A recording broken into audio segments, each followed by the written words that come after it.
आलिया आखिरकार इस फैसले तक पहुंच जाती है जिसे वो काफी अरसे से अपने दिल में दबाए बैठी थी, और अब वो खिलकर अपने शौहर वासिफ के सामने अपने जज्बात और दुख का इजहार करती है। आलिया वासिफ से साफ और दो टोक अंदाज में कहती है कि वो अब इसकी माँ की मुसलसल ज्यादतियों, तानों और नफसियाती दबाव को मजीद बर्दाश्त करने के काबिल नहीं रही। वो ये भी कहती है कि इसने अपनी शादी और घर को बचाने के लिए बहुत सब्र किया, बहुत कुर्बानियां दी,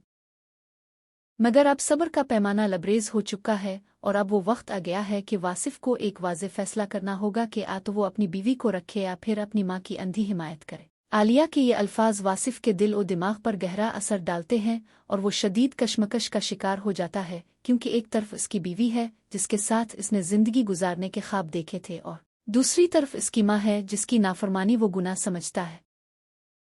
इसी दौरान वासिफ की जिंदगी में एक और उलझन फारिया की सूरत में खड़ी हो जाती है, जो मुसलसल इसे तंग कर रही होती है, इस पर दबाव डाल रही होती है और इस बात पर इसरार कर रही होती है कि वो इससे शादी करे। फारिया वासिफ के सामने खुद को एक बेहतर इंतखाब के तौर पर पेश करती है और आलिया के खिलाफ बातें भी करती है, लेकिन वासिफ इसे कई बार साफ अल्फाज में बता चुका होता है कि वो अपनी बीवी के साथ ही रहना चाहता है और किसी दूसरी शादी का कोई इरादा नहीं रखता।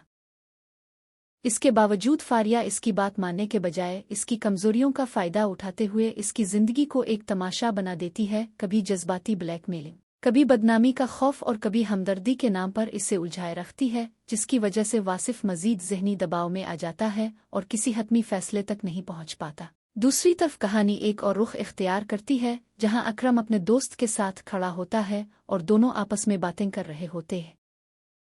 अकरम का दोस्त इसे फिजा के बारे में बदगुमान करने की कोशिश करता है और इंतहाई गैर जिम्मेदाराना और सती सोच का मुजाहरा करते हुए ये कहता है कि लड़कियों को बस 2-4 गिफ्ट दे दिए जाएं तो वो खुद ब खुद ठीक हो जाती हैं और उनको मनाया जा सकता है। मगर ये तमाम बातें फिजा खुद सुन लेती है और उसके दिल पर उन जुमलों का गहरा जख्म लगता है, क्योंकि वो जानती है कि वो आम लड़कियों जी